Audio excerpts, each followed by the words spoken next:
Let me ask you a question. If a prosecutor has secured 17 convictions in a row, every single one based on cigarette butts as key evidence, wouldn't you start to suspect he might be fabricating evidence? Now imagine you're a journalist who notices this pattern but has no hard proof to accuse him. What would you do? Would you go as far as he did, framing yourself as a murder suspect, getting sentenced to death just to flip your confession in court and expose the prosecutor's lies? What if your plan fails and you end up sending yourself to prison? Then what? Prosecutor Martin is a legend in the courtroom. So far, he's achieved an unbroken streak of 16 wins, all in high-profile, brutal murder cases. In the most recent case, a young 22-year-old girl was shot dead, 3 bullets, just because the suspect thought she wasn't handing over her purse fast enough. The defense attorney vehemently denied the charges, but Martin pulled out one critical piece of evidence: a single cigarette butt.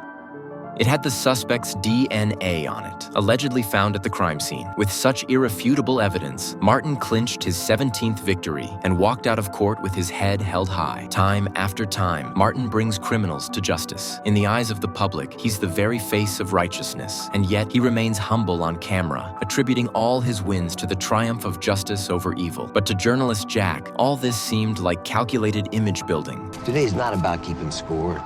It's not about politics. Today was a real tragedy. Thank you.